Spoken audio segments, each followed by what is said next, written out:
Look so freaking cool on my feet, but they hurt like hell.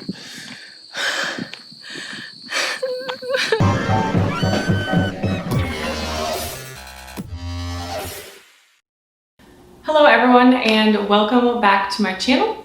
Today we are going to be talking about something that has been a little while in the making, mostly because it took some time to create. So if you like this video and you'd like to see more of this, make sure that you hit that subscribe button. Also give it a thumbs up so I know to make more videos like this. Feel free to leave ideas or notes in the comments about things that you might want to see, things that you might not want to see. So that would be great. Okay, I made this coffee at 8 a.m. this morning and it's been a process trying to finish it. There's about this much left. I've been working on it all day. It's late afternoon right now. And that is, I feel like, a generous term. It's almost evening and yeah, that's something I need to rethink in my life. Today, we are talking about running shoes. Run, Forrest, run! And specifically running shoes for lower leg pain, normally referred to as Shin Splints, medial tibial stress syndrome. There can be a few things that cause this, and I would imagine if you clicked on this video, you probably have been struggling with this. Ever since I stress fractured both my ankles a few years back, I seem to have developed some imbalances in my foot structure and the way I run, and it has caused chronic shin splints. Well, after incorporating stretches and warm-ups and compression and seeking out medical advice about the issue, I came to the conclusion that it just has to do with the biomechanics of the way that my body uses itself when it runs. My feet are like a foundation that has been eaten away by termites. It maybe looks okay from the outside, but structurally not the best for high impact training. Because of the myriad of benefits from high impact training that can be achieved through other areas like cardiovascular health and strength training, it is something that I just couldn't find a way to give up.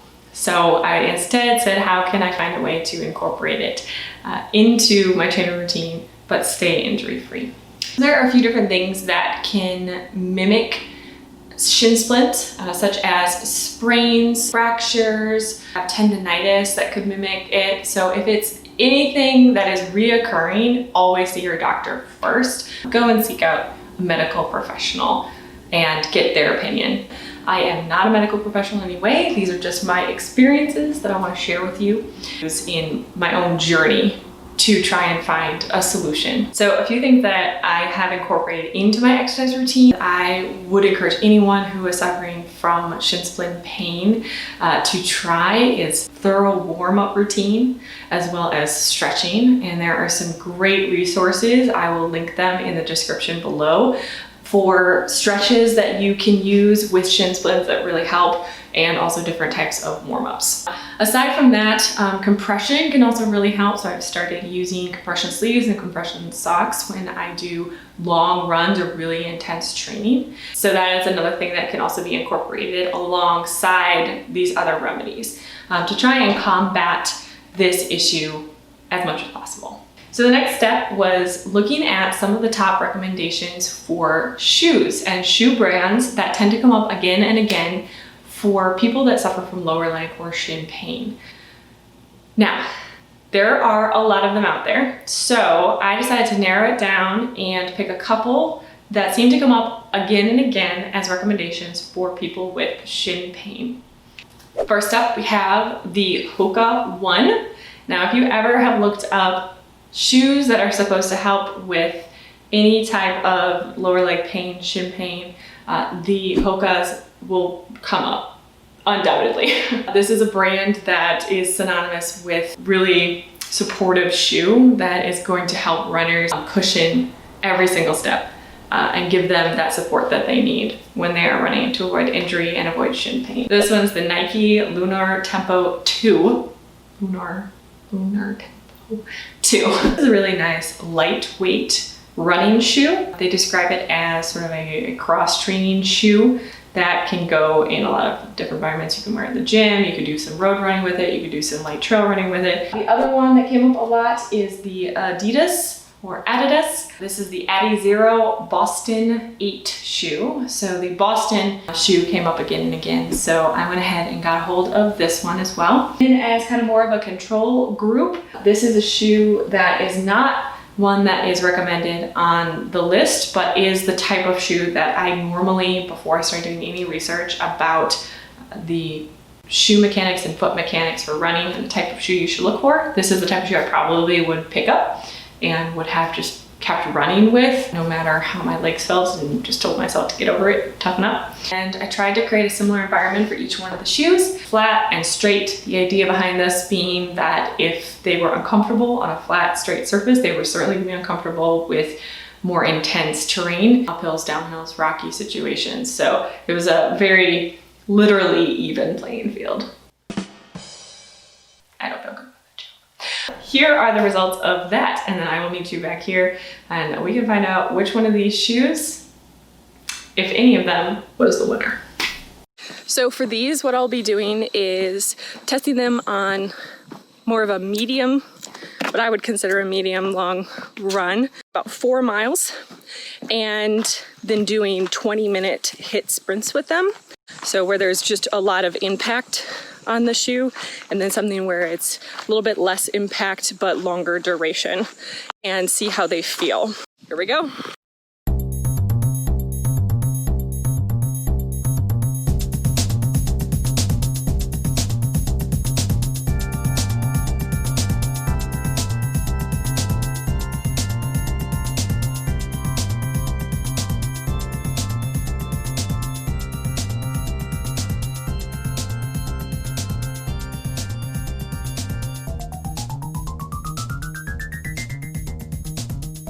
So one thing that I am noticing right away with these, with the sprints, is that they do give a lot of support to your arch.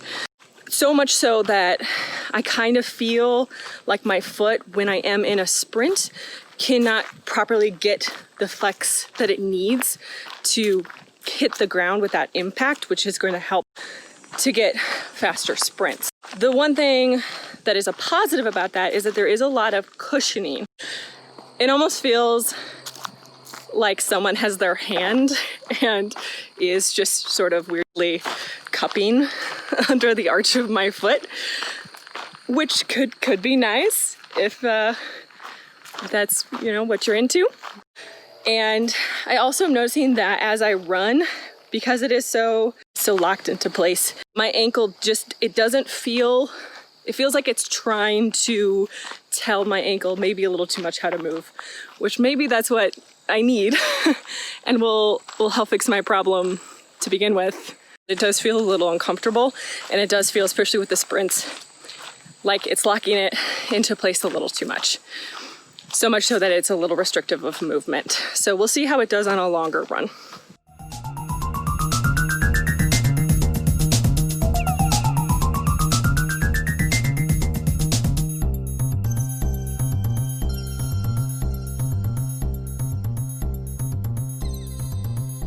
So I've probably gone 2 miles right now. Well, the footbed seems to be quite constraining for the foot. I have the laces pretty tight, but there's quite a bit of flexible movement for the foot going up and down. So it sort of feels loose, and I keep feeling like I need to stop and retighten the laces, but they really aren't. There isn't a lot of tightening that can be done. I think it's just that the fabric on the top of these is quite flexible, which it's weird, especially since I was just complaining that the footbed was too restrictive and not flexible enough. But here, I feel like this is where you want it to kind of keep your foot down, so that as you're pulling up, it doesn't feel like your foot is going to just slide right out of the shoe and the shoe's gonna fall off. Yeah, I'm not really sure why I'm wearing sleeves. I thought it was gonna be quite cool today, and it is still summer. So, and I'm feeling, so we've done about 4 miles, and I have quite long, large toes, big toes, and I'm feeling that they're bumping up against the edge of this. Now, it could just be my freakishly large, big toes, but I would definitely say if you're someone that has toes that are quite a bit bigger than the toes next to them, this could definitely be a long-term issue. You know, by the time you're reaching your 3-4 miles, you know, I'm feeling quite a bit of pressure against my large toes, just sort of hitting the front of the shoe, which I didn't expect, especially since these give the impression that the foot is quite placed in the shoe. So something to keep in mind. I mean, as I look at them, I can see that they are quite square in the front, and that could be why they're just not conducive to the shape of my weird feet. So something to keep in mind. So the next ones up are the Nike Lunar Tempo. And oh look, they match my little fanny pack. That's pretty fun. This kind of is playing into some opinion that is out there that the best way to strengthen your shin muscles and to avoid injury like shin splints is to have more of a lightweight, barefoot-esque shoe, which gives your body the chance to actually strengthen those muscles. So I must say that I just love the look of Nike shoes, and I really want to have a Nike shoe that works for me. I have had some Nike shoes in the past that I have liked. They haven't been perfect, but I've liked them as more of a general running gym shoe. But I've never found a Nike shoe that I could do more high impact, long distance running. One reason why I picked the Lunar Tempo shoe is because they are kind of that one step up from a barefoot shoe. They are more low profile, which I like. They are super lightweight, which I always really like in a shoe, especially when you are running for longer distances. Every single ounce of weight counts.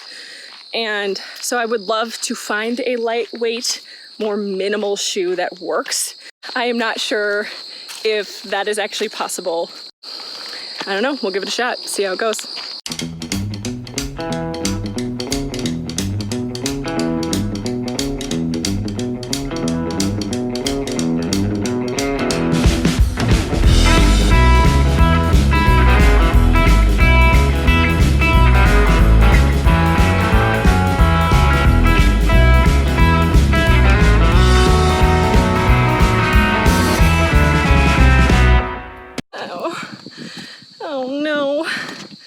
Guys, I think my Nike dream has been dashed.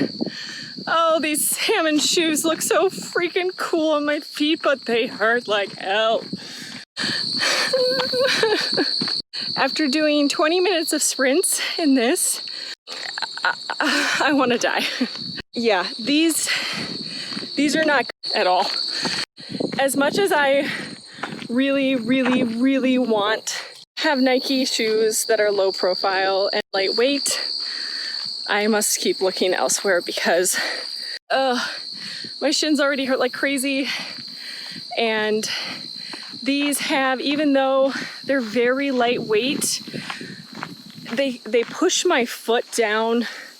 So there's some nice heel cushioning, which is good, but the heel cushioning is essentially pushing all of the weight onto my toes, and they don't like it.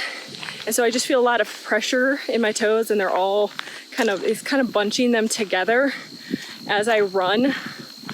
Yeah, these are not for people. I'm not really sure.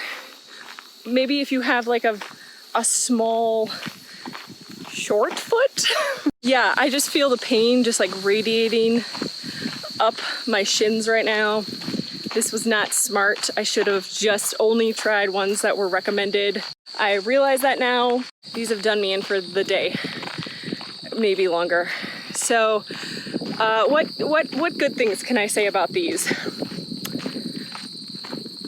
They are nice and lightweight. They look cool as hell. They also come in some other really fun sporty colors. I do like the amount of security that they give. They feel very secure, but also like you're not wearing anything.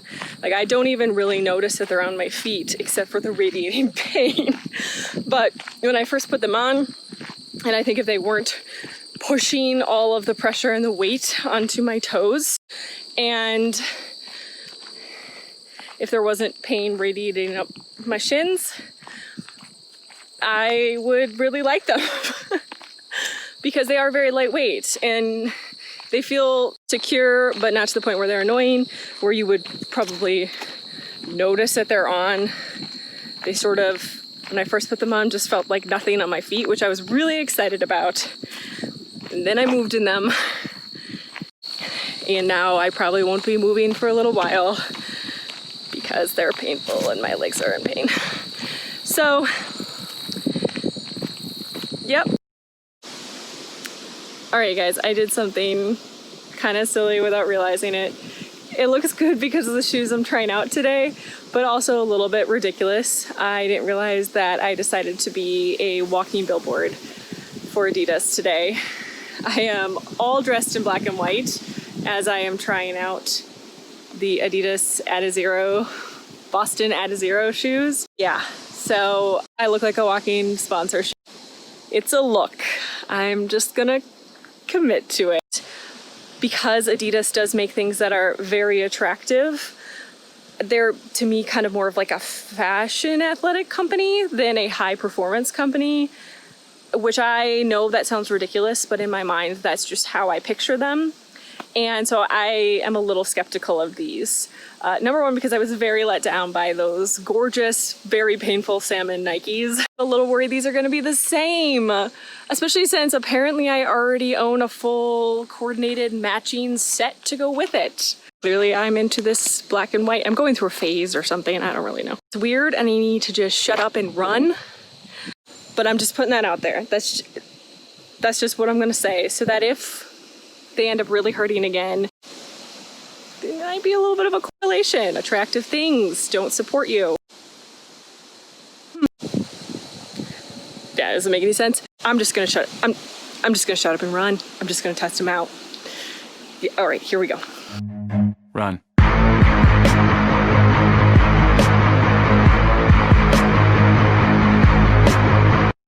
Y'all, I know I'm not allowed to say this because I'm just too old to say this, but I'm shook. I think that's what people say now. I'm shook. These shoes feel so good. I cannot believe how good my feet feel in these. These are lightweight. They are offering enough support without being too restrictive to my instep and to my arch. And there's enough movement up and down, enough flexibility up and down that I don't feel like the shoe is falling off, but I also don't feel like it's being locked into place. They still feel really, really good.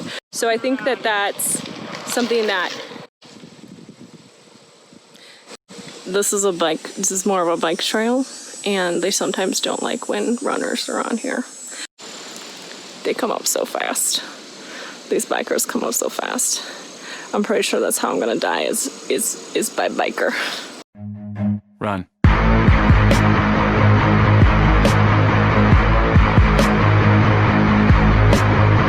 Run.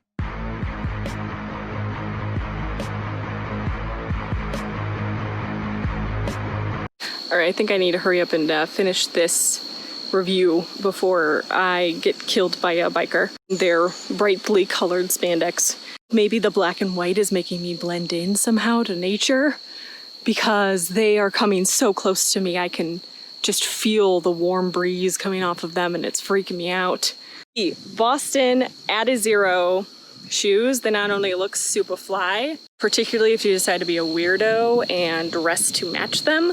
So far they've been nice and lightweight for longer runs, as well as also having enough support for those more high impact sprint hit sessions, things like that, while still being lightweight, which seems I'm discovering to be a very difficult combination to achieve. And I must say I have to eat my words a little bit when it comes to my judgment about Adidas. I was wrong. I now need to accept that. But I'm not unhappy that I'm wrong because these shoes feel great. Run. Okay, so I think it's probably pretty obvious after seeing that which one of these fine shoes was the winner. But we're gonna go through each one by one, and I'll recap kind of my thoughts on them, takeaways from them, and any final thoughts before we put this to rest. I'm getting closer. There's only like this much left in it, so we're getting close. Let's start with the Hoka One. So this is a shoe that I had fairly high expectations for going into this experiment. I was surprised that I didn't like them more. So the thing with the Hoka is they do provide a lot of support. I know why they are recommended many times over for people with any type of lower leg pain, recovering from injury, anything like that. The Hoka One it's kind of like a cast for your foot, I would say. So one thing that I definitely discovered with this, it sort of felt like it was cradling the inside of my foot right in my arch. I know, seems like exactly what I would need, but instead it felt so constrained and like it was limiting my foot so much within the footbed of the shoe that I couldn't properly flex and run in a way that was comfortable. It sort of felt hard and constantly pushing in a way kind of like a brace for my foot as I was trying to run, which made me feel unbalanced. And I don't know why I need to like move back and forth while I'm describing this, and so I didn't really love the feeling of the shoe. So after doing the 20 minutes of sprints in it and then running the 4 miles, I ended up taking these out for a couple more runs just to give them a fair shake, and found just that they were not uncomfortable. They didn't cause any sort of severe pain in my foot, but they also weren't super comfortable. And while I was running, they felt like they kept getting looser at the top. And even though they fit in my footbed, this area seems a little too wide. So it was sort of a confusing combination where it felt like it was quite restricted and holding my foot in place in the footbed, but very wide and loose at the top. So as I would start to get to mile 3, mile 4, towards the end of my run, it felt like every stride my foot was going to pull right out of the top of the shoe. And then when I would land, my foot pressure hitting the shoe bed was constantly being shifted and restricted by the shoe itself. Another thing with these, I know this is not the important part of doing this experiment, and that this is all about biomechanics and finding the right shoe to support your own personal biomechanics, but I didn't really like the look of these shoes. They kind of remind me of those Skechers rocker shoes that were around in like the early 2000s. It's supposed to your butt, or all the commercials where people just with like cute little tushies. All right, I'm gonna stop there. Just not my type of shoe. If it is your type of shoe, then the look of these is not gonna be an issue. But personally, they just, to me, felt very bulky. I felt like I was wearing a shoe that was about 2 sizes bigger than it needed to be on my foot, even though it wasn't. It was my correct shoe size. So one thing to keep in mind, they kind of feel like you're wearing like those Skechers rocker shoes. So anyway, final thoughts on this is I think this could definitely be a shoe that works for some people, especially if you like a more constricted footbed. You like that feeling of your foot being very cradled. You're okay with it being a little bit of a bulkier shoe. It really does have a lot of padding, and so each stride there is a lot here to absorb all that impact on your feet and on your lower legs. So that is one really good thing about these, and one reason why I can see they show up again and again on the recommended list for people that tend to get sprains, shin splints, tendonitis, any of that. The Hokas, there's a reason why they're on there. It's just not for me. Let's go to this guy. All right, so I know it's a little unfair to compare these against shoes that are meant to help with biomechanics with shin pain while running. This is not a shoe that was recommended for that, but it was good to get some perspective on the fact that yes, some shoes definitely, the way they are structured, the way they are built makes a huge difference. Oh boy, these Lunar Tempo, I wanted to like them so much. They're really cute, they're really fun. I love the way Nikes look, but oh my gosh, they were so painful. They seemed to fit great when I first started. I was very optimistic, but the more time I spent in these, the worse it was. One thing you didn't see in that video was when I actually took these shoes off at the end of that run, my foot was bleeding because all of the pressure had gone into my toes, and there was so much pinching happening that my toes were rubbing against each other and had rubbed them raw to the point of bleeding. And it was very gross. But alongside that, these are very lightweight shoes, but there's no way that they are going to provide the support to help compensate for the amount of impact that you get in high intensity training, especially if you're someone who tends to suffer from shin splints and other leg pain or foot pain, or if you're recovering from injury. These just don't have the padding there. They just aren't intended for that. I think for some people with the right type of small petite foot, which is not me, these could be a great option, but these were murder on my feet. I even took some time off because they caused pretty bad shin pain for me after running in these. I had to take about 2 weeks of not running and just recovering because of doing the 4-mile run and the 20-minute sprint in these. So that is something I would definitely keep in mind. Be careful about what you put a lot of time in on your legs, because it could end up sending you back because of an injury for a lot longer. Sorry, Nike. I wanted to love you, but it just didn't work out that way. That's what I think about that. All right, and then the clear and the obvious winner from this entire experiment, the Adidas Adizero. Guys, I don't know. I say it different every time. Boston 8. These shoes, I must say, I had to eat my words. I was extremely surprised because looking at them, they have a pretty low profile. I think they are quite an attractive sneaker.